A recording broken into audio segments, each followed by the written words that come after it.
दोस्तों, आज मैं आपके सामने में एक नया टॉपिक प्रस्तुत कर रहा हूं और एक स्टूडेंट के विशेष आग्रह पर कर रहा हूं। हालांकि इसमें ज़्यादा कोई कठिन नहीं है और मैंने आपको कहा भी था कि हम वही चीज़ पढ़ाते हैं जो कि आपके समझ में थोड़ा सा कठिन लगे। जो सामान्य चीज़ें हैं उसको मैं पढ़ाने में ज़्यादा दिलचस्पी नहीं रखता हूँ, क्योंकि मैं जानता हूँ कि उसको आपको खुद पढ़ लेंगे और उससे आप खुद उसका आंसर तैयार कर लेंगे। लेकिन उनका विशेष आग्रह था तो मैं आपको आज इसके बारे में और डिटेल व्याख्या प्रस्तुत कर रहा हूँ। मुझे उम्मीद है कि अगर इससे संबंधित कोई भी क्वेश्चन पूछा जाएगा तो आप उसका जरूर ध्यान रखेंगे। दोस्तों, इसका जो व्याख्या है वो भारत के महालेखा परीक्षक एवं नियंत्रक, ये क्या है? ये जो अधिकारी है सबसे डॉक्टर अंबेडकर ने क्या कहा था कि he is the most important officer of the government of India. ठीक है, मतलब भारत का सबसे महत्वपूर्ण जो पदाधिकारी है वो कौन है? महालेखा, controller and auditor general of India. और इसका जो उल्लेख है वो आर्टिकल 148, 149, 150, 151, 152, ठीक है, ये महत्वपूर्ण आर्टिकल हैं, ये ध्यान रखिए। ये जो हेड होता है वो माने इसका काम क्या है? पब्लिक पर्स जो है उसको कंट्रोल करने का काम है। कंट्रोल ओवर पब्लिक पर्स मतलब हिंदी में क्या होगा? सरकारी धन। सरकारी धन पर नियंत्रण करने का सबसे बड़ा अधिकारी कौन है? महालेखा परीक्षक एवं नियंत्रक। ठीक है, और इसी में आपको क्वेश्चन एक दिन मैंने पूछा था कि डॉक्टर अंबेडकर ने किसके लिए कहा था कि he will be the conscience keeper of the constitution. तो ये भी वर्ड याद रखिए, हमेशा क्वेश्चन पूछता है आपको, खास करके पीटी में आपसे पूछेगा कि ये वर्ड किसने कहा था कि कंसाइंस कीपर जो है भारत के संविधान का कंसाइंस कीपर कौन है? सीएजी। शॉर्ट में अपन अब बोलेंगे सीएजी। ठीक है, ज्यादा बोलता हूं तो जवान लड़खड़ा रही है। सीएजी शॉर्ट में, समझ गए? कंसाइंस कीपर ये हमेशा आता है, हु सेड कि CAG will be the conscience keeper of the constitution. Conscience keeper का हिंदी क्या होता है बताएं कोई? इसका कल बताइएगा आप, इसका मीनिंग क्या होता है। ठीक है, कंसाइंस कीपर बहुत पॉपुलर टर्म है ये। अच्छा, इसका बेसिक काम क्या होता है? एक बार इसके पहले मैं आपको बता दूं कि कंट्रोलर जो है वो मिसनोमर है हिंदुस्तान के परिप्रेक्ष्य में। वाई? क्योंकि हिंदुस्तान में जो धारा 148 जो भारतीय संविधान है उसमें हालांकि controller and auditor general of India लिखा हुआ है, लेकिन हमारे देश में जो सीएजी जो काम कर रहा है वो basically auditor general of India का काम कर रहा है। Why? Auditor general of India का काम कंट्रोलर का काम क्यों नहीं कर? जैसे ब्रिटेन में आप देखेंगे तो ब्रिटेन में क्या है कि वो दोनों काम करता है। इसका मतलब क्या होता है? मतलब ये होता है कि जब मान लीजिए सरकारी धन, ये सरकारी धन से यहाँ से पैसा मिनिस्टर के पास में गया, ये कंसोलिडेटेड फंड ऑफ इंडिया है। ठीक है, आपको हमने उस दिन बताया था कि जितने भी पैसे आएंगे रिसीट जो आएगा ये कंसोलिडेटेड फंड ऑफ इंडिया में आ जाएगा। ठीक है, और राज्यों के लिए भी कंसोलिडेटेड फंड ऑफ स्टेट है, सभी राज्यों के लिए अलग अलग। तो जो भी रिसीट पैसे आएंगे, इधर से आएंगे, इधर से आएंगे, या नॉन टैक्स आएगा या टैक्सेशन के माध्यम से आएगा, सारे जो है ना पैसे कहाँ जमा होंगे? इसमें होंगे। अब यहां से पैसे जो है, जैसे पार्लियामेंट अप्रूव करता है बजटिंग मैंने आपको उस दिन बताया था। तो बजट में आपको क्या बताया था? दो चीज बताया था। एक तो जो है फिनांस मिनिस्टर जो है बजट में अपना पॉलिसी निर्धारित करता है। जैसे मैंने उस दिन बताया था कि अभी जो परसों जो बजट पेश किया गया था उसमें वित्त मंत्री का क्या मंशा है।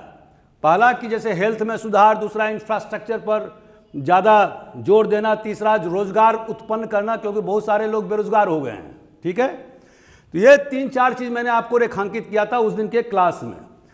अब ये जो पैसे होते हैं उसमें मैंने आपको कहा था कि दो भाग में उसको बांटा जाता है, एक है फिनेंशियल बिल और दूसरा होता है एप्रोप्रिएशन बिल। एप्रोप्रिएशन बिल के माध्यम से सरकार जो है पैसा खर्चा करने के लिए स्वीकृति पार्लियामेंट से लेती है, खास करके लोकसभा से, क्योंकि आपको मालूम है कि धन के मामले में राज्यसभा का पावर बहुत ज़्यादा लिमिटेड है।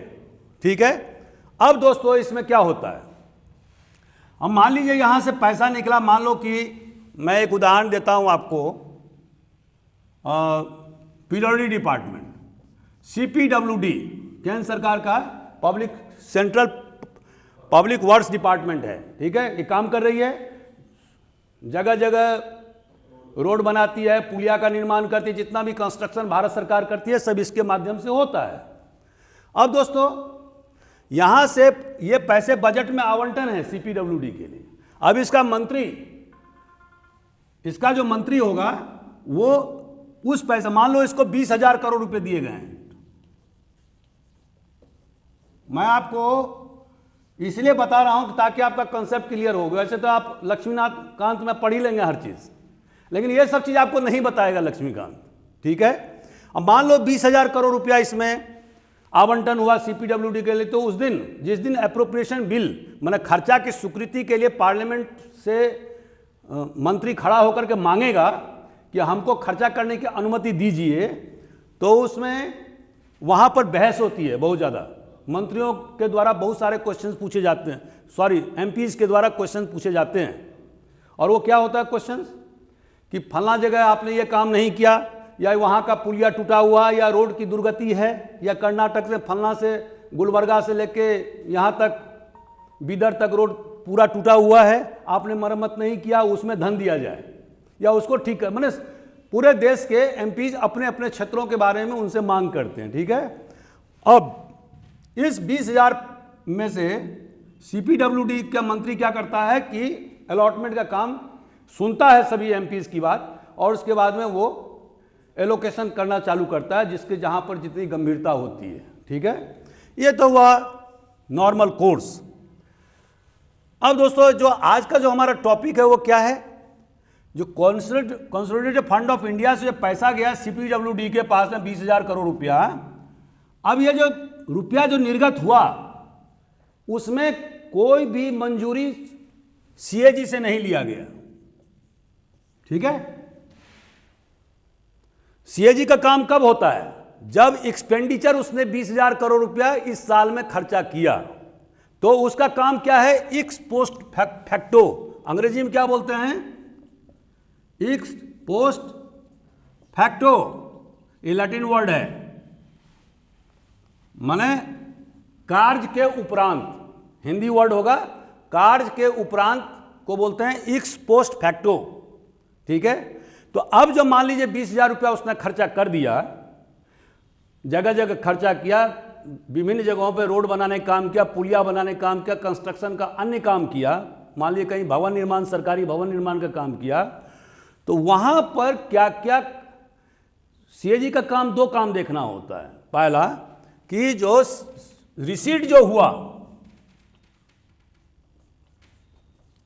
प्राप्ति, हिंदी में क्या बोलेंगे, प्राप्ति, जो रेवेन्यू रिसीट जो प्राप्त हुआ गवर्नमेंट को, जैसे मैंने आपको पिछले लेक्चर में बताया था कि गवर्नमेंट को जो धन प्राप्त होते हैं उसके अनेक तरीके हैं। टैक्सेशन के माध्यम से होता है, नॉन टैक्सेशन के माध्यम से होता है, गवर्नमेंट खुद जो है बहुत बड़ा इकोनॉमी की एक्टिविटी चलाती है, जैसे रेलवे, पोस्ट एंड टेलीग्राफ, उससे धन मिलते हैं। गवर्नमेंट के पास में पब्लिक अंडरटेकिंग हुआ करता है, उसमें जो डिविडेंड उसको पैसे प्राप्त होते हैं, बैंकों से पैसे प्राप्त होते हैं। ठीक है, तो ये सारे जो रिसीट आते हैं वो सब जाते हैं कंसोलिडेटेड फंड ऑफ इंडिया में। ठीक है, अब इसके बाद में यहां से पैसे जो सीपीडब्ल्यूडी के पास में गया, तो यहां पर सीएजी का कोई मंजूरी नहीं लिया जाता है।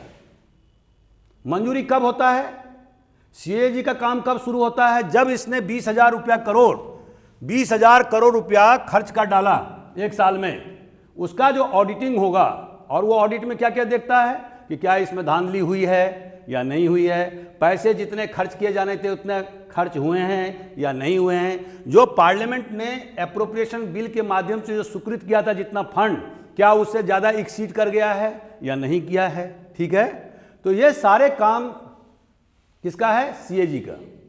लेकिन जो कंट्रोलर जो मेन बात है, रुपये पर, पर्स पर जो है अपना नियंत्रण रखना, जैसे कि ब्रिटेन में होता है। ब्रिटेन का जो सीएजी होता है वो, जैसे मान लीजिए कि यहाँ कंसोलिडेटेड फंड ऑफ इंडिया से जो है पैसे सीपीडब्ल्यूडी के पास में जाएंगे, यहाँ पर होगा पैसा जाएगा पार्लियामेंट के अप्रूवल के बाद में, हाउस ऑफ कॉमन्स के बाद में, तो उसके बाद में अप्रूवल जो है ना सीएजी से भी लिया जाएगा। समझ रहे आप? जब सीएजी का काउंटर सिग्नेचर होगा तभी जो है ना सीपीडब्ल्यूडी के पास में जाएगा पैसा। तो वो क्या करता है कि स्टार्टिंग में और एंड में दोनों जगह उसका नियंत्रण होता है। कहां पर? ब्रिटेन में। ठीक है, हमारे यहां ऐसी बात नहीं है। हमारे यहां बेसिकली जो कंट्रोलर का जो काम है वो है ही नहीं। समझ रहे आप? ठीक है, तो इसी तरह से सीएजी का काम, दूसरा काम क्या है? एक तो भारत सरकार के जितने भी रिसीट आए, पैसे आए कंसोलिडेटेड फंड में, और उसके बाद में उसका जो खर्चा हुआ उसका ऑडिट करना। ठीक है, दूसरा राज्य सरकारों के पास उनके जो कंसोलिडेटेड फंड ऑफ जो विभिन्न स्टेट हैं उनमें जितने पैसे प्राप्ति हुए, उनका जो खर्चा हुआ, एक्सपेंडिचर हुआ, उसका ऑडिट करना। जो लोकल बॉडीज हैं उनके भी रिसीट और एक्सपेंडिचर का लेखा जोखा तैयार करना। ऑडिट का हिंदी क्या होता है? लेखा। ठीक है, आप जो हिंदी के स्टूडेंट हैं वो लिखेंगे लेखा। ठीक है। दूसरा, अभी 1976 के बाद से अकाउंट्स का काम जो है ना सीएजी से ले लिया गया है। ठीक है, अब जो है ना सीएजी के पास में केवल ऑडिट का काम रह गया है, लेखा। ठीक है। तीसरा, ऐसे गवर्नमेंट कंपनीज बहुत सारे गवर्नमेंट कंपनीज हैं जिसमें कि गवर्नमेंट के 51% से ज़्यादा शेयर है, तो उसका भी ऑडिट करने का काम किसके पास है? सीएजी के पास में।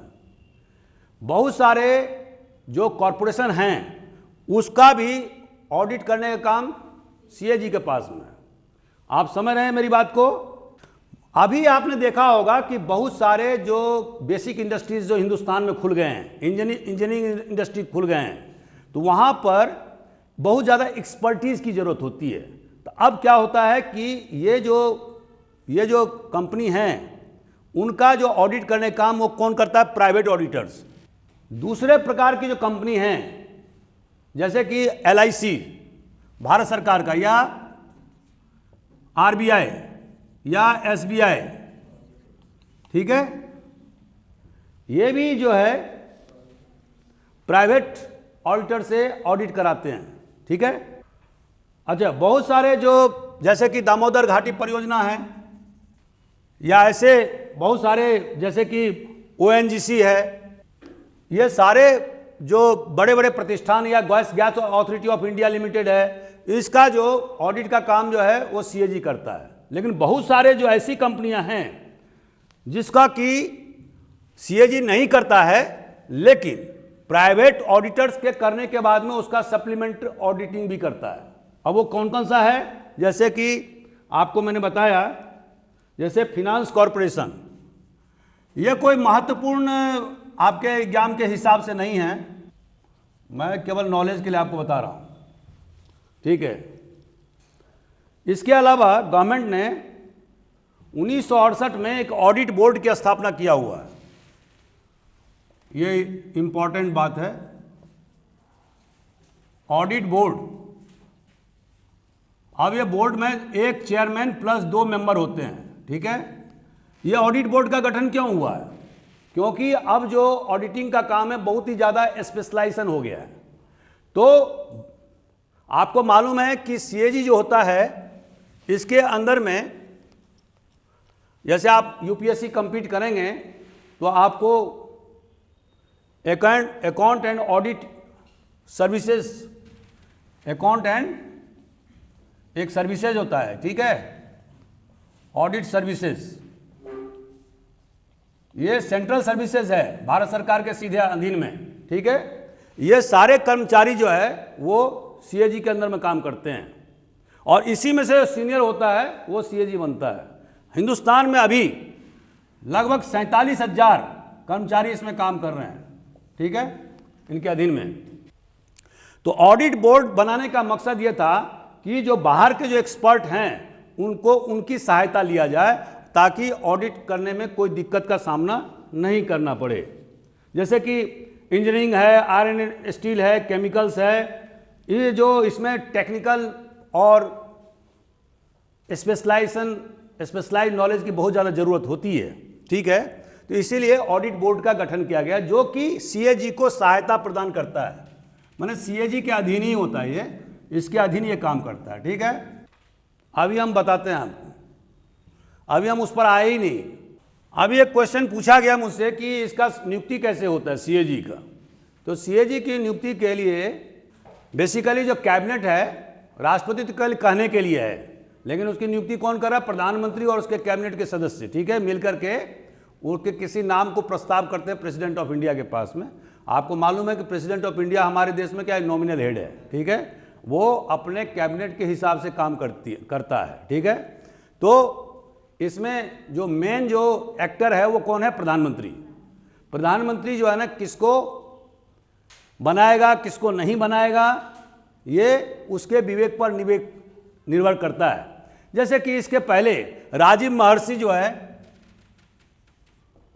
राजीव महर्षि ये कौन था?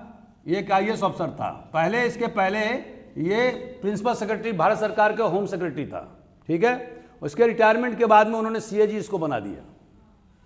ठीक है, तो ये भारत सरकार के अभी क्या है? जीसी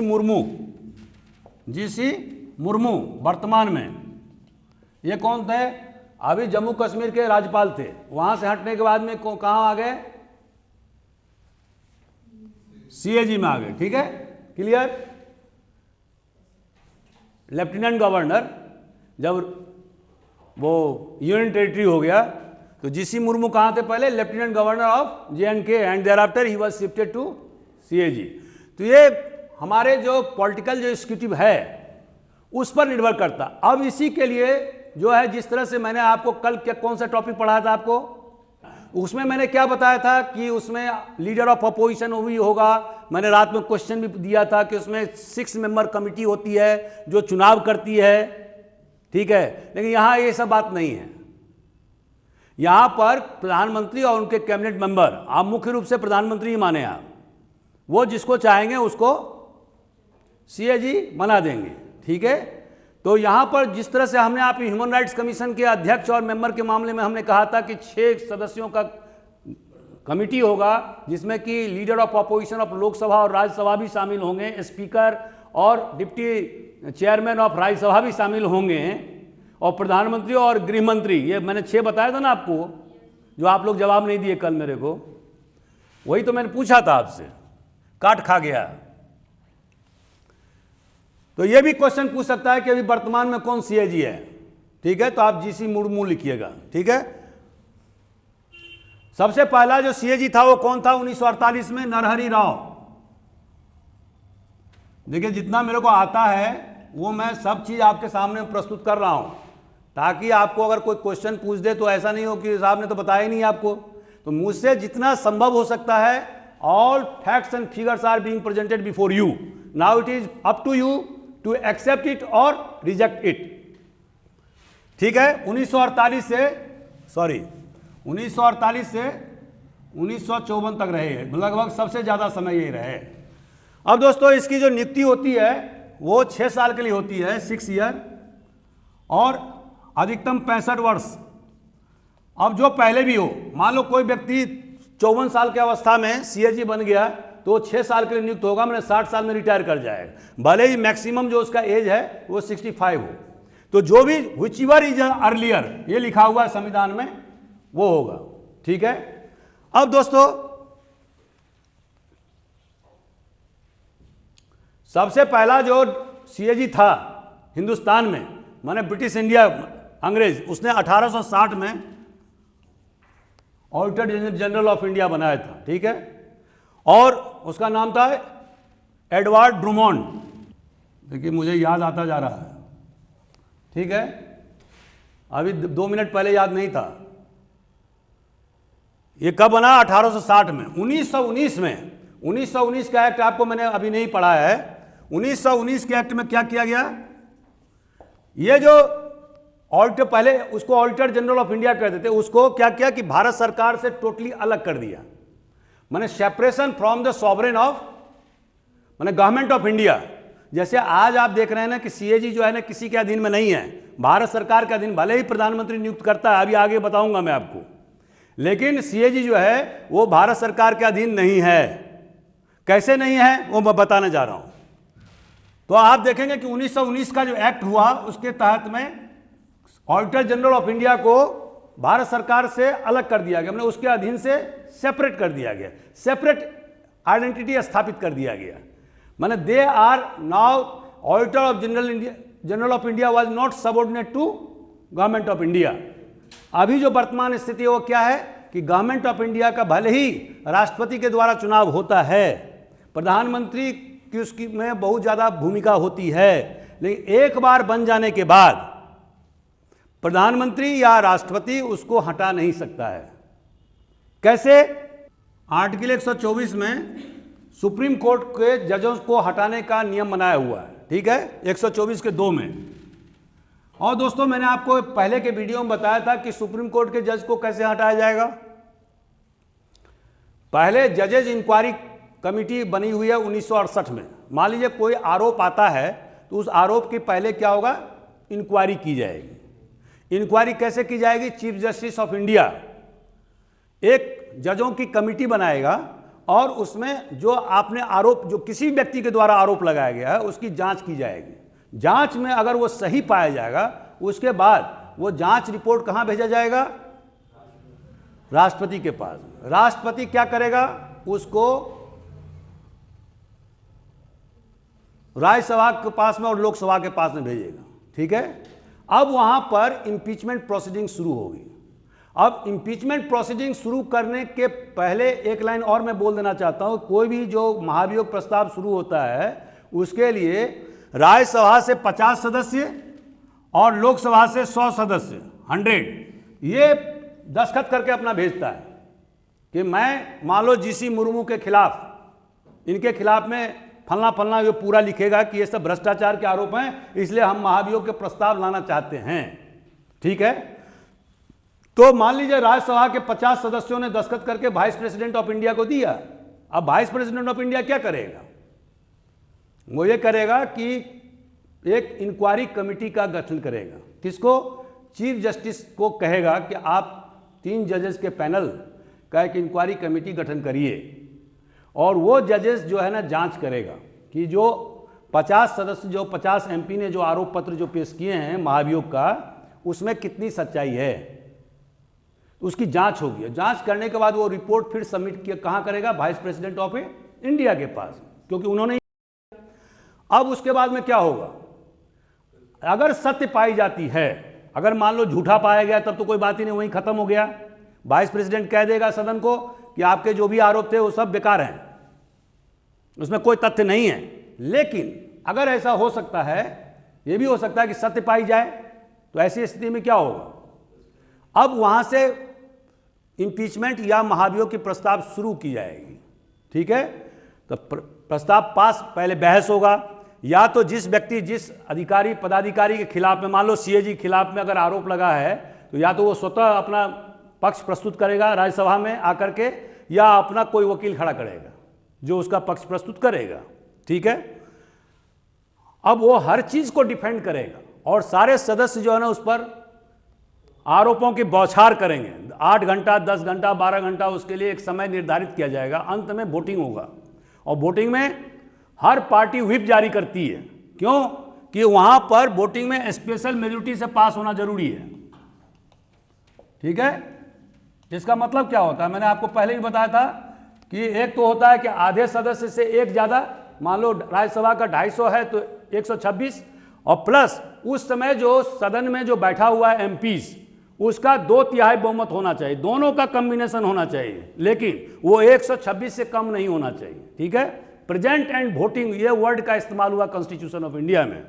तो दोस्तों हमारे ये जो सीएजी का जो इम्पीचमेंट का प्रोसीडिंग है वो सेम है। मेरा इतना जो व्याख्या मैंने आपको प्रस्तुत कर दिया वो इसीलिए किया कि जो सीएजी का जो दर्जा रखा गया है वो एक सुप्रीम कोर्ट के जज के दर्जा के बराबर है। और प्रोटोकॉल में जो भारत सरकार का जो प्रोटोकॉल है उसमें उसका स्थान कितना है? 9वां स्थान है, 9th पोजीशन।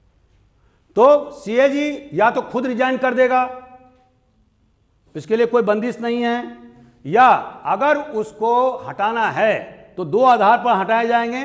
कदाचरण, जो सिद्ध कदाचरण है, जिसको कि अंग्रेजी में प्रूव्ड मिसबिहेवियर कहते हैं, जिस तरह से सुप्रीम कोर्ट के जजेस को इसी आधार पर हटाए जा सकते हैं। और दूसरा इनकैपेसिटी है, ठीक है। इनकैपेसिटी का अर्थ आप समझते ही हैं, तो अक्षमता। अब ये दोनों आधार में से किसी एक आधार पर जो है महाभियोग प्रस्ताव चलाए जा सकते हैं और संसद के दोनों सदनों से स्पेशल मेजोरिटी के द्वारा पास किया जाना जरूरी है। अगर ये स्पेशल मेजोरिटी पास हो गया तो राष्ट्रपति तत्काल जो है ना सीएजी को हटा देगा। तो ये सेम प्रक्रिया है जो सुप्रीम कोर्ट के जजेस को या हाई कोर्ट के जजेस को हटाने के लिए प्रक्रिया निर्धारित की गई है आर्टिकल 124 के फिकरा 2 में, ठीक है। राष्ट्रपति जो है वो पद एवं गोपनीयता का शपथ दिलाता है, ठीक है, जिस तरह से सुप्रीम कोर्ट के जजेस को या चीफ जस्टिस ऑफ इंडिया को दिलाया जाता है, ठीक है। और इसके अलावा उन्हें यह शपथ लेना होता है कि वो कोई ऐसा काम नहीं करेंगे जो राष्ट्रीय हित के खिलाफ होगा, ठीक है। भारत का नागरिक उनका होना जरूरी है। और इसके अलावा वो भारतीय संविधान के प्रति सत्य और निष्ठा रखेंगे। एक बात जो मैंने अभी आपको बताया था और वो ये था कि हमने कैसे कहा कि जो सीएजी है वो भारत सरकार का कर्मचारी नहीं है, बल्कि वो क्या है?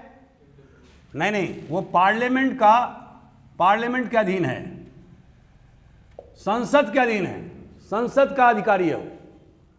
क्यों है? क्योंकि आपने देखा होगा कि जो अधिकारी है वो कार्यपालिका के द्वारा जो वित्तीय ट्रांजैक्शन किए जाते हैं, जो वित्तीय खर्चा किया जाता है, उसके नियंत्रण का काम कौन करता है? सीएजी। और सीएजी के मार्फत से पार्लियामेंट जो है मानो संसद कार्यपालिका पर पूरा अपना शिकंजा कसती है या कंट्रोल या नियंत्रण रखने का काम करती है। समझ गया? इसलिए मैंने कहा था कि जैसे कि एक ऑल इंडिया सर्विसेज का जो आईएएस अफसर होता है या आईपीएस, वो किस भारत सरकार का कर्मचारी है, ठीक है। लेकिन सीएजी क्या है? सीएजी वो कार्यपालिका का कर्मचारी नहीं है, अधिकारी नहीं है। वो कौन है? वो पार्लियामेंट के अधीन काम करता है, पार्लियामेंट का मुख्य प्रहरी है।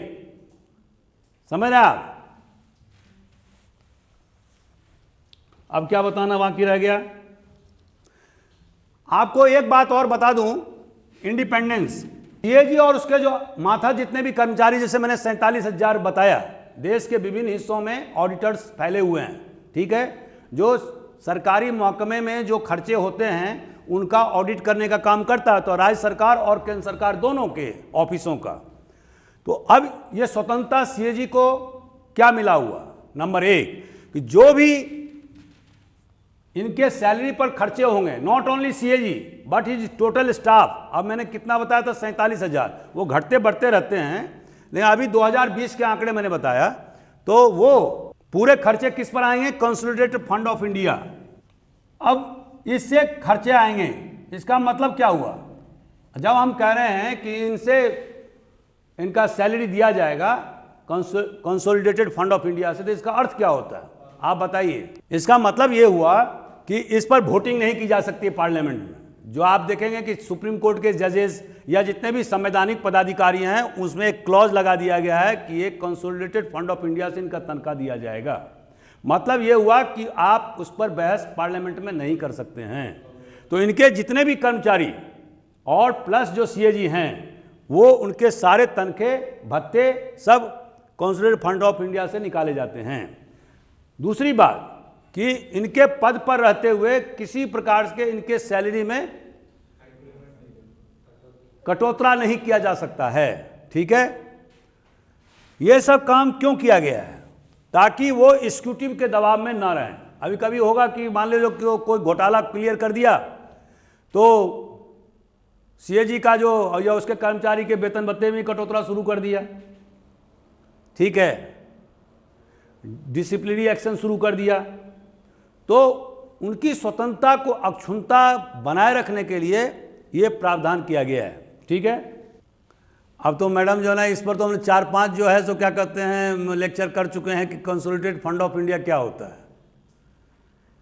जैसे आपके घर में कोई तिजोरी होती है ना, वैसे ही भारत सरकार का भी एक तिजोरी होता है, ठीक है। आप एक सिंपल भाषा में समझ लीजिए, जिसमें कि भारत सरकार की जो भी प्राप्तियां आती हैं, चाहे वो टैक्स से हों या बिना टैक्स के हों या लाभांश हों, ये सारे पैसे वो कहाँ जाते हैं? उस कंसोलिडेटेड फंड ऑफ इंडिया में जाते हैं। समझ रहे हैं आप? हेलो, देखिए 3 प्रकार के फंड होते हैं। अब जब आपने बात ही छेड़ दी तो बात दूर तलक जाएगी। पहला तो मैंने बता ही दिया आपको, कंसोलिडेटेड फंड ऑफ इंडिया। ये सब जानना बहुत जरूरी है। बहुत लोगों को पिक्चर क्लियर नहीं होता। अभी मैं आपको पूछ दूं कि 3 प्रकार के जो फंड हैं गवर्नमेंट ऑफ इंडिया के पास में, आप बताएं, कोई तो नहीं बता पाएंगे। जो इसके बारे में तो हम बहुत डिटेल में व्याख्या कर चुके हैं कि जितनी भी रिसीट आएंगी, जो खर्चे होंगे, टैक्स से आएंगी या नॉन टैक्स से आएंगे या डिविडेंड से आएगा, सारा इसमें पैसा जाएगा, ठीक है। दूसरा होता है कंटीजेंट फंड ऑफ इंडिया। ये दोस्तों आकस्मिक निधि इसको बोलते हैं। ये आकस्मिक निधि क्यों रखा जाता है? जैसे मान लीजिए कि देश में भूकंप आ गया, बाढ़ आ गया, महामारी फैल गई, अभी कोरोना काल चल रहा है, ये भी अपने आप में एक बहुत बड़ा आपातकाल की स्थिति है। तो ये सारे जो इससे निपटने के लिए, ये सारे जो महामारी है या आपदा है, उससे निपटने के लिए कंटीजेंट फंड ऑफ इंडिया, ये किसके अधीन होता है? प्रेसिडेंट ऑफ इंडिया के पास। इसके बिना मंजूरी के, उनके दस्तखत से आप पैसे नहीं निकाल सकते हैं। हाँ, हालांकि कैबिनेट जो है अप्रूव करती है, फिर प्रेसिडेंट उसको दस्तखत करते हैं, उसके बाद आप पैसे निकाल सकते हैं, ठीक है। तीसरा, पब्लिक अकाउंट्स फंड। ये पब्लिक अकाउंट्स फंड क्या होता है दोस्तों? गवर्नमेंट ऑफ इंडिया बैंकर के रूप में काम करती है। जैसे प्रोविडेंट फंड, जो सरकारी कर्मचारी जो है उनका प्रोविडेंट फंड कटता है, तो कहाँ जाता है? पब्लिक प्रोविडेंट फंड, पीपीएफ, ठीक है, या जीपीएफ कह सकते हैं आप। जीपीएफ भी जनरल प्रोविडेंट फंड। गवर्नमेंट ने निश्चित किया हुआ कि इतना परसेंट, 12% आपको इतना पैसा कटाना ही पड़ेगा, ठीक है। तो इस तरह के जो पैसे आते हैं वो पब्लिक अकाउंट्स में जमा होते हैं। इसके बारे में और डिटेल में आप लोग पढ़ लीजिएगा, ठीक है। तो ये 3 प्रकार के फंड हैं जो गवर्नमेंट ऑफ इंडिया के पास में, उसी तरह से स्टेट गवर्नमेंट के पास में भी हैं। एक जो चीज हम कहना भूल गए थे वो ये है कि सेक्रेट सर्विस फंड। दोस्तों, ये सेक्रेट एसएस फंड किसको बोलते हैं? सेक्रेट सर्विस फंड वो फंड होता है जिस पर कि पार्लियामेंट में वोटिंग नहीं होती है, जिस पर कि चर्चा नहीं होती है, जिस पर कि सीएजी के द्वारा कोई ऑडिट नहीं किया जा सकता है। सीएजी केवल रिपोर्ट मांगता है कि आपने कितना पैसा खर्च किया है, लेकिन वो रुपया कहां कहां खर्च हुआ, किसने किया, नहीं किया, वो केवल उसको वो डिस्कस नहीं करती है। और सिर्फ जो गवर्नमेंट के द्वारा जो सर्टिफिकेट प्रदान किए हैं उसको वो फेस वैल्यू पर मान लेती है। अब दोस्तों, ये सेक्रेट सर्विस फंड क्या होता है? जो आपने देखा, जैसे बच्चे ने कहा इंटेलिजेंस ब्यूरो, इसका फुल फॉर्म क्या होगा? इंटेलिजेंस, दूसरा रॉ। इसी तरह से राज्यों में स्पेशल ब्रांच होता है, ठीक है। ये स्पेशल ब्रांच का जो एक हेड होता है उसको बोलते हैं ADG, additional director general of police. एक आईपीएस ऑफिसर होता है जो सीनियर मोस्ट बना है, डीजी से नीचे, डीजीपी से नीचे एडिशनल डीजीपी, उसके अधीन में स्पेशल ब्रांच होता है जो राज्य के सारे सूचना आसूचना तंत्र को इकट्ठा करने का काम करता है और सीएम को ब्रीफिंग करने का काम करता है। उसी तरह से जो आईबी का जो डायरेक्टर होता है, ये पुलिस ऑफिसर आईपीएस का ही आला अफसर होता है, आपने देखा होगा, और ये सबसे मोस्ट प्रेस्टिजियस पुलिस ऑफिसर होता है। इसके कार में 4 स्टार लगे रहते हैं, ठीक है।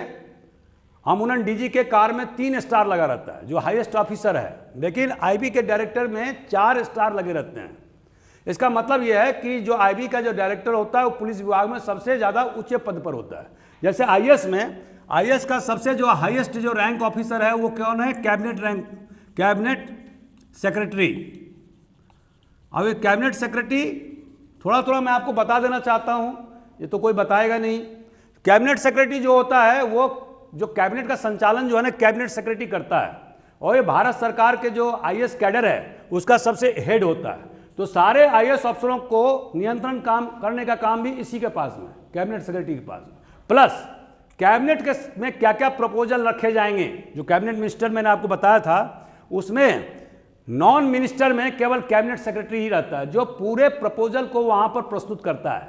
जैसे मान लीजिए कि पाकिस्तान से और पाकिस्तान और इंडिया के बीच में या जम्मू कश्मीर में कोई रोड बनाना है सपोज, तो वो प्रपोजल जो है ना भारत सरकार के पास कौन रखेगा?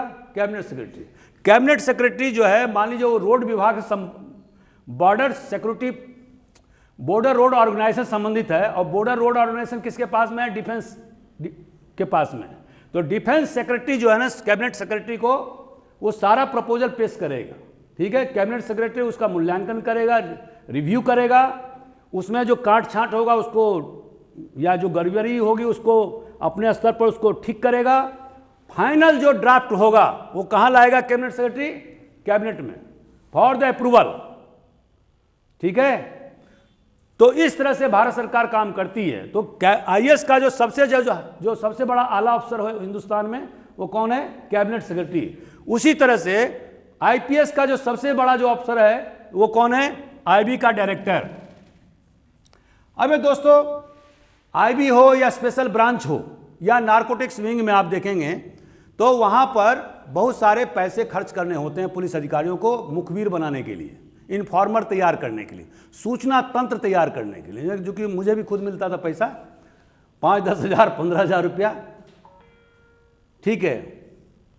तो ये पैसे जो आते हैं वो भारत सरकार तय करती है या कैबिनेट तय करती है कि कितना पैसा इसमें देना है, और इसमें बहुत ज़्यादा सेक्रेसी रखा जाता है। कैबिनेट के भी बहुत सारे सदस्य को यह नहीं मालूम होता है कि एसएस फंड में कितने पैसे दिए जा रहे हैं। उसके लिए कैबिनेट कमेटी ऑन सिक्योरिटी बना हुआ, आपने देखा, आपको एक दिन मैंने बताया था, उसमें 5 सदस्य रहते हैं। ये जो सेक्रेट एसएस फंड जो है इस पर आप वोटिंग नहीं कर सकते, नंबर 1। नंबर 2, सीएजी को कोई अधिकार नहीं है कि इसके ऑडिट किया जा सके। सीएजी केवल एक सर्टिफिकेट प्राप्त करती है और इसके बारे में भारत सरकार उन्हें, माने पुलिस महकमा के लोग या आईबी या स्पेशल ब्रांच, ये उनको एक सर्टिफिकेट प्रदान कर देते हैं कि हमने इतना पैसा खर्चा किया, ठीक है। अच्छा, मल्टी जो इसका सिलेक्शन करने के लिए 2012 में लालकृष्ण आडवाणी जो उस समय में विरोधी दल के नेता थे, उन्होंने बहुत ज़्यादा जो है इस पर जोर डाला था कि जिस तरह से ह्यूमन राइट्स कमीशन को मेंबर को बनाने के लिए 6 कमेटी बनाई गई है, उसी तरह से सीएजी को भी अपॉइंटमेंट करने के लिए कमेटी होना चाहिए। लेकिन उस समय की सरकार ने इसको खारिज कर दिया, ठीक है। अब दोस्तों हम चलते हैं कि बाकी सब चीज़ें तो आप पढ़ ही लेंगे किताब में से, आप लक्ष्मीकांत की किताब पढ़ लेंगे, उसमें सारा चीज़ लिखा हुआ है। 2-3 चीज़ों के बारे में आपको मैं बताना चाहता हूं। पहला कि सीएजी का मूल्यांकन क्या है, अभी तक सीएजी ने क्या क्या काम किए, मूल्यांकन। अब जैसे कि विनोद राय जिसके पहले सीएजी थे, उन्होंने भूतपूर्व सीएजी, उन्होंने कहा कि पीपीपी मॉडल जो है आजकल भारत सरकार का, क्या है? पीपीपी। इसको क्या बोलते हैं? PPP, triple P, public private participation, ठीक है, नंबर 1। इसमें भागीदारी जो है वो क्या होता है, कोई भी आजकल सरकार जो है ना बड़े बड़े जो प्रोजेक्ट शुरू किए जा रहे हैं, अभी आपने आज पेपर में ही पढ़ा होगा, जो भारत सरकार जो है ना हाइड्रो इलेक्ट्रिसिटी या हाइड्रो एनर्जी के लिए बड़े पैमाने पर प्रयास कर रही है, और उसमें पीपीपी मतलब भारत सरकार प्लस जो रिलायंस, टाटा और जो बड़े बड़े जो पूंजीपति हैं उनको, या टाटा बिरला, ये सबको मिला करके इनके फंड जनरेट करके बड़े पैमाने पर हाइड्रो एनर्जी बनाने का प्रयास कर रही है। या आपने आज ही भास्कर पेपर में आपने देखा हो। क्यों ऐसा कर रही है सरकार? क्योंकि सरकार के पास में इतने हाई लेवल के प्रोजेक्ट शुरू करने के लिए इतने ज़्यादा तादाद में पैसे नहीं हैं। तो अब जो हिंदुस्तान में या वर्ल्ड में सब जगह पीपीपी मॉडल शुरू हो गया है, पब्लिक प्राइवेट पार्टनरशिप। ठीक है। अब दोस्तों, अब मान लीजिए 40% भारत सरकार का है और 60% मान लो प्राइवेट सेक्टर का है, जिसमें कि टाटा, बिरला, अंबानी, इसके पैसे लगे हैं। तो कायदे से तो इसका भी ऑडिट होना चाहिए, लेकिन हिंदुस्तान में ये नहीं हो रहा है, ये हाफी आ रही है उसको। ठीक है। तो इसके कारण से क्या हो रहा है? क्या अभी हिंदुस्तान का 60% जो पैसे का जो ट्रांजैक्शन हो रहा है उस पर सीएजी का कोई नियंत्रण नहीं है। आप समझ रहे हैं मेरी बात को? तो गवर्नमेंट जो सीएजी है वो केवल 40% ही पैसे का जो ट्रांजैक्शन जो हो रहा है केंद्र सरकार, राज्य सरकार या लोकल बॉडीज के द्वारा उसको ऑडिट करने का काम करे। 60% जो है उसके जुरिडिक्शन से बाहर हो चुका है, तो उसको लाने की जरूरत है। समझ रहे हैं आप? अभी जैसे कि मैंने आपको कहा कि सीएजी में सी का काम है ही नहीं यहाँ हिंदुस्तान में, केवल वो ऑडिटर जनरल बन करके ही रह गया है। ब्रिटेन में जिस तरह से सीएजी जो है वो कंट्रोलिंग का भी काम करता है, ऑडिटर का भी काम करता है, हमारे देश में केवल ऑडिटर का काम कर रहा है सीएजी। तो होता क्या है कि सीएजी का काम हो गया इक्स पोस्ट फैक्टो, मतलब जो काम हो गया उसके बाद में उसका मीमांसा करना, उसका एनालिसिस करना कि पैसे ठीक ढंग से खर्चे हुए कि नहीं हुए, या फंड का डायवर्सन कहीं दूसरे विभाग में तो नहीं हो गया, जिस काम के लिए पैसे आवंटन थे वह काम ना होकर के दूसरे काम के लिए पैसे दे दिए गए। ठीक है। ये जो है वो पोस्टमार्टम का काम है। ठीक है। तो इसीलिए हम देखते हैं कि हमारे देश में बहुत ज़्यादा भ्रष्टाचार बड़े पैमाने पर पड़ता है। अगर सीएजी को काम, जब पैसे निर्गत किए जा रहे हो विभाग के पास में, उसी समय में यदि उसका अप्रूवल ले लिया जाए तो फिर जो है, और सतत उसका यदि हमेशा ऑडिटिंग किया जाता रहे और उस पर निगरानी रखा जाए, तो फिर इतने भ्रष्टाचार होने के चांसेस नहीं होंगे। जैसे कि आपने सुना होगा 2G घोटाला में 1,76,000 करोड़ का विनोद राय ने आरोप लगाया था कि कांग्रेस सरकार जब थी तो उसके द्वारा जो है ना इतना बड़ा घोटाला किया गया। ठीक है। अब सवाल इस चीज का उठता है कि 1,76,000 करोड़ रुपया अगर किसी ने लिया तो उसके बैंक में होगा, उसने मकान खरीदा होगा, अब उस पर गवर्नमेंट ऑफ इंडिया ने मुकदमा कायम किया। ठीक है। अब इसका हश्र क्या हुआ? हश्र ये हुआ कि ए राजा जो उस समय का मंत्री था और बहुत सारे लोग, सभी लोग एडिशनल डिस्ट्रिक्ट जज ने छोड़ दिया, मतलब उस पर केस नहीं बना। मतलब क्या हुआ कि 1,76,000 करोड़ रुपया जो है वो एक नोशनल मनी था। नोशनल मतलब क्या होता है? कल्पना में। ठीक है, कि अगर ये आपने किया होता तो ऐसा हो गया होता। लेकिन कानून जो केस जो दर्ज होता है वो नोशनल मनी के आधार पर केस दर्ज नहीं होता है। आपको ये अगर आपने भ्रष्टाचार का मुकदमा कायम किया, भाई तेरा भ्रष्टाचार एक्ट ही तो लगाओगे उस पर, जो हमारे देश में कानून है, तो आपको ये सिद्ध करना पड़ेगा कि मनी का ट्रेल कैसे हुआ। Trail of money, trail of money मतलब इसका अर्थ क्या होता है? जैसे कि ए के पास में रुपया गया, तो यहां से गया बी के पास, बी के पास से सी के पास आया, सी के पास से डी आया, डी, तो आपको पैसा यहां से भी अगर पकड़े तो आप इसको कनेक्ट कर सकते हो इसको, क्योंकि असली कल्प्रिट ये है। This is called trail of money. आपको हम किसी दिन मनी लॉन्ड्रिंग के बारे में, हालांकि वो बहुत कॉम्प्लिकेटेड एक्ट है, लेकिन वो जानना बहुत जरूरी है, क्योंकि आप जब आप जिला संभालने की तैयारी कर रहे हो तो आपको हम समझेंगे कि अभी हम जानबूझ करके आपको नहीं पढ़ा रहे हैं मनी लॉन्ड्रिंग एक्ट। ठीक है। तो इसके कारण क्या हुआ? इसका रिजल्ट ये हुआ कि एडिशनल डिस्ट्रिक्ट जज ने उसको छोड़ दिया सभी को, और अभी भारत सरकार ने अपील भी नहीं किया। आप समझ रहे हैं? और उसके कारण से कांग्रेस की सरकार चली गई। इतना ज्यादा बबेला मचा हिंदुस्तान के अंदर में, ठीक है। तो ये भी एक फैक्टर है। तो हमारे देश में ऐसे हम, हालांकि अभी जो फॉर्डर स्कैम जो हुआ है इसको भी उजागर करने का, चारा घोटाला, ये चारा घोटाला का उजागर करने का काम किसने किया था? सीएजी ने किया था 1995 में। अभी लालू यादव उसी के तहत में जेल में बंद है, ठीक है। तो जैसे कि कोल ब्लॉक घोटाला, ब्लॉक या स्कैम, इसको भी उजागर किया। कृष्णा गोदावरी का जो गैस का जो जिसको बोलते हैं केजी, कृष्णा गोदावरी, ठीक है, कृष्ण के से कृष्णा जी से गोदावरी, ये जो यहां पर जो गैस के जो बड़े बड़े जो प्लांट्स डाले गए हैं उसमें भी बहुत सारे घोटाले जो है ना सीएजी ने पकड़े हैं। इसमें भी केस वेस चल रहा है। तो कहने का आशय यह है कि सीएजी ने बहुत सारे घोटाले हिंदुस्तान के अंदर में पकड़े हैं और बहुत सारे सरकार को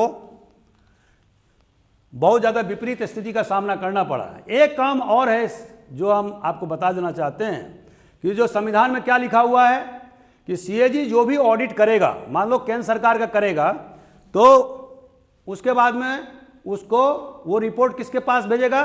प्रेसिडेंट ऑफ इंडिया के पास। प्रेसिडेंट ऑफ इंडिया क्या करेगा? दोनों सदनों में वो ऑडिट रिपोर्ट प्रस्तुत करेगा। उसी तरह से राज्यों का जब ऑडिट करेगा तो वो ऑडिट रिपोर्ट किसके पास भेजेगा? गवर्नर के पास। गवर्नर क्या करेगा? असेंबली में, अगर काउंसिल है तो वहां भी भेजेगा, ठीक है। अब वहां पर चर्चा होती है। वहां पर आपने देखा होगा, मैंने आपको इसके पहले वीडियो बताया था कि पार्लियामेंट के अंदर में तीन स्टैंडिंग कमेटी होती है। कौन महत्वपूर्ण कमेटी है बताओ आप लोग? जो परमानेंट स्टैंडिंग कमेटी होती है, पहला है एस्टीमेट कमेटी, दूसरा पब्लिक अंडरटेकिंग कमेटी और तीसरा पब्लिक अकाउंट्स। अब इसमें से जो ऑफलाइन ऑनलाइन के विद्यार्थी हैं, मैं बताना चाहता हूं कि पब्लिक अकाउंट्स में कितने मेंबर होते हैं। अब देखिए, सब चीज़ एक दूसरे से जुड़ा हुआ है। यदि आपने पहले के वीडियो में, अगर आपने, हमारा आपसे रिक्वेस्ट है कि जितना भी हमारा वीडियो है, जैसे मैं कॉन्स्टिट्यूशन पढ़ा रहा हूं तो उसमें 15, 16, 20 हमने वीडियो डाले हुए हैं, आप उसको सबको देखिए, बारी बारी से देखिए। जो काम आप 6 महीना में करेंगे वो आप मुश्किल से 1 सप्ताह में हो जाएगा काम। रिवाउंड आंख बंद करके सुनिए उसको, दैट इज मोर इंपॉर्टेंट। हमने पब्लिक अकाउंट्स के बारे में क्या बताया था कि इसमें 22 मेंबर होते हैं, ठीक है। इसमें से 15 जो है ना लोकसभा और 7 जो है राज्यसभा, और इसका जो नियुक्ति होता है वो 1 साल के लिए होता है, और इसका जो चुनाव होता है वो संक्रमणीय विधि के द्वारा, एकल संक्रमणीय विधि के द्वारा समानुपातिक प्रतिनिधि प्रणाली के आधार पर होता है। हिंदी थोड़ा क्लिष्ट है, तो अंग्रेजी में बोलते हैं कि proportional representation by single transferable vote. इसके माध्यम से इसमें सदस्य चुने जाते हैं, और लोकसभा से 15, राज्यसभा से 7, ठीक है। ये 22 मेंबर जो पब्लिक अकाउंट्स कमेटी है, आपको एक क्वेश्चन और भी पूछा जा सकता है, इसमें सबसे ज्यादा सदस्य संख्या किसकी होती है? एस्टीमेट कमेटी के। इसमें होते हैं 30 मेंबर, ये केवल लोकसभा से चुने जाते हैं। इसमें कितना होता है? अंडरटेकिंग से 22, ये इसमें राज्यसभा लोकसभा दोनों से चुने जाते हैं। और पब्लिक अकाउंट्स में 22 सदस्य होते हैं, जिसमें कि 15 लोकसभा से, 7 राज्यसभा से, ठीक है। अब दोस्तों, अब ये हमको इसके बारे में चर्चा क्यों करना पड़ा? इसलिए करना पड़ा कि जब सीएजी रिपोर्ट प्रस्तुत करता है तो हमने क्या कहा कि प्रेसिडेंट के पास में भेजता है। प्रेसिडेंट क्या करता है? लोकसभा में और राज्यसभा में भेजता है।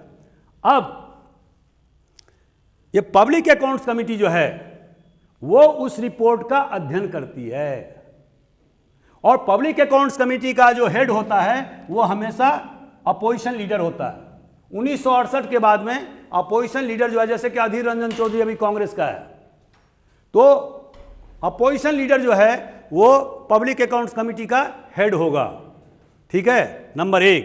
नंबर दूसरा कि ये पब्लिक अकाउंट्स कमेटी उस ऑडिट रिपोर्ट को, भारत सरकार के सीएजी के ऑडिट रिपोर्ट को पूरा व्याख्या मतलब जांच करती है, और जांच करने के बाद में फिर पार्लियामेंट में लाती है।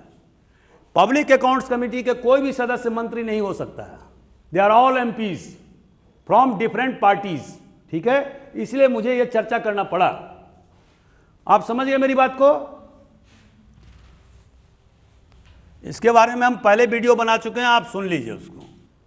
तो दोस्तों, जब मूल्यांकन आप लिखेंगे तो इतना जरूर कहेंगे कि जो सीएजी का जो काम है वो बहुत ही महत्वपूर्ण काम है। हालांकि जो एप्लेबी है, पॉल एच एप्लेबी, इसने तो बहुत ज़्यादा क्रिटिसाइज किया है कि सीएजी को तो हटा ही देना चाहिए, समाप्त कर देना चाहिए, क्योंकि इनका काम है कि वो बाल के खाल निकालना। दूसरी बात यह है कि जो एक विभाग के जो डिप्टी सेक्रेटरी को जो विभाग के बारे में अंदाज़ा होता है, जितनी जानकारी होती है उतना सीएजी या उनके स्टाफ को नहीं होता है। विषय की गंभीरता कितनी है इसके बारे में भी सीएजी और उसके स्टाफों को पता नहीं होता। तो इसके कारण से वो बाल की खाल उखाड़, जैसे मैंने एक उदाहरण अभी दे दिया आपको, 1,76,000 करोड़ का जो विनोद राय ने हंगामा क्रिएट किया था, जिसके कारण से कांग्रेस पार्टी जो है ना बुरी तरह से डिस्क्रेडिटेड हो गई 2014 के चुनाव में। तो और बाद में जो केस किया गया तो उसमें देखे कि सारे के सारे आरोपी जो है ना छूट गए। ये क्या शो करता है भाई? आपको ये हमेशा ध्यान रखना चाहिए, हिंदुस्तान में पार्लियामेंट को सुप्रीम किया गया है, साथ साथ प्रधानमंत्री को भी बहुत ज़्यादा मजबूत किया गया है, एग्जीक्यूटिव को बहुत मजबूत किया गया है।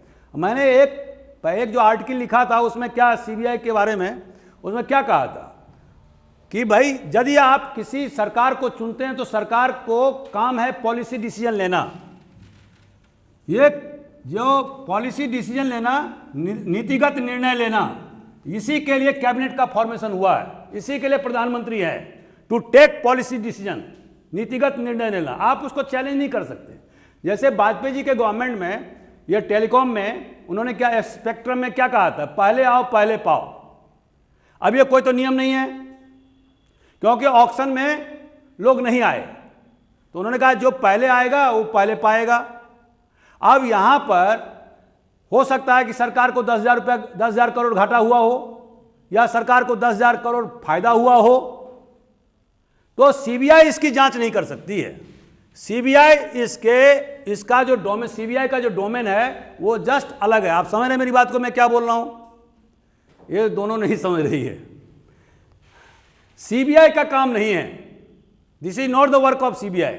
सीबीआई का काम है कि क्या कहीं भ्रष्टाचार हुआ है, कहीं गिव हुआ है और कहीं टेक हुआ है, कोई लिया है कोई दिया है, और लिया है तो उसके पैसे कहां गए उसको पकड़ो।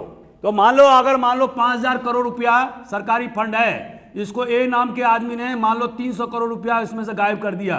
तब ए नाम के आदमी ने 300 रुपया या तो इसके बैंक अकाउंट में होगा, ठीक है, या इसने मकान बनाए होंगे, हाउस, या इसने अपने सीता नाम की बीवी को दिया होगा, या इसने अपने बेटे को नाम को लव कुश को दिया होगा, LK लव कुश, या इसके रिश्तेदार हैं मामू राम मनोहर RM को दिया होगा। सीबीआई का काम है कि 300 रुपया गया कहां। द फैक्ट इज दैट कि 5,000 करोड़ गवर्नमेंट का आवंटन हुआ, 300 रुपये जो है 300 करोड़ रुपये गायब हो गए। नाउ ये 300 करोड़ ए ने गायब किया, लेकिन कहने से कुछ नहीं होता है कि ए ने गायब कर दिया। Now you have to prove in the court of law. आपको कोर्ट में सिद्ध करना होगा कि ए ने जो 300 करोड़ लिया जो आप कह रहे हैं, तो उसका प्रूफ क्या है। तो प्रूफ ये है कि इसका ट्रेल आपको या तो इसके बैंक अकाउंट को पकड़ो। अगर आपको 50 करोड़ रुपया मिल गया बैंक अकाउंट में, तो एक का आपको तनख्वाह कितना है? मान लीजिए तनख्वाह जो है उसका है 1 लाख रुपया महीना, 1 लाख, तो 12 महीने में कितना हो गया? 12 लाख। अगर मान लीजिए 50% उसने खर्चा किया, 50% रह गया तो 6 लाख। एक एवरेज अनुमान, क्योंकि बच्चे को पढ़ाना है, हेल्थ को देखना है, उस बीच में मकान उकान भी बनाया होगा उसने, तो इस तरह से कैलकुलेशन किया जाता है। मान लो 20 साल की सर्विस है उसकी, तो 20 छक्का 20 से मतलब 1 करोड़ 20 लाख होना चाहिए। अब हो कितना रहा है? उसके बैंक में 50 करोड़ रुपया है और मकान बनाया 6 करोड़ का, जो हमने मूल्यांकन किया, ठीक है। और टोटल जो उसकी जो पूंजी होती है वो होती है 1 करोड़ 20 लाख रुपया। तो जो इनकम टैक्स वाले या दूसरे जो पकड़ते हैं सीबीआई, वो कैसे पकड़ते हैं? ऐसे तो पकड़ रहे हैं। और सबूत का भार किस पर है? ए पर है, क्योंकि ए को सिद्ध करना है। यहाँ ये इकोनॉमिक ऑफेंसेज है। तो आपको ये सिद्ध करना होगा कि आपके पास में ये जो इतने पैसे हुए 50 लाख जो बैंक में हो कैसे आए, या 2 करोड़ जो बैंक में कैसे आए, मकान आपने 6 करोड़ का कैसे बनाया, आपने ये आरएम के पास में 9 करोड़ रुपया कहां से आया। अब आरएम को जब खींचा जाएगा तो वो कहेगा कि साहब हमको जो हमारे बहनों हैं ये उन्होंने दिया, या वो भी कह सकता है कि दूसरे लोग ने दिया। मान लो इतर आदमी देखा तो सीबीआई वहां भी जाएगी कि तुमने किसको कहा, उसने कहा कि डी नाम के आदमी ने हमको दिया, तो डी नाम का कहेगा साहब हमने तो 1 रुपया भी नहीं दिया। तो दीज आर द थिंग्स, ये इसके रेमिफिकेशन हैं, ठीक है। और तब जो है ये इकोनॉमिक ऑफेंसेस की जांच होती है, ठीक है। तो दोस्तों ये सीबीआई इस तरह काम करती है। मैंने थोड़ा सा आपको बता दिया मोडस ऑपरेंडी, मैं वहां पर गाजियाबाद में ट्रेनिंग किया हुआ हूं 10 दिन।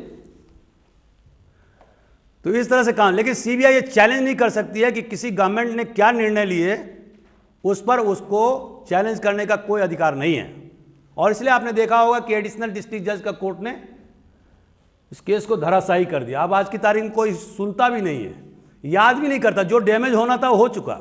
तो इससे क्या मतलब हुआ, इसका मतलब हुआ कि सीएजी का जो पद है वो बहुत ही ज़्यादा महत्वपूर्ण पद है, बहुत रिस्पॉन्सिबल का पद है, बहुत गरिमा का पद है। उसको सुप्रीम कोर्ट के जज के बराबर दर्जा दिया गया है।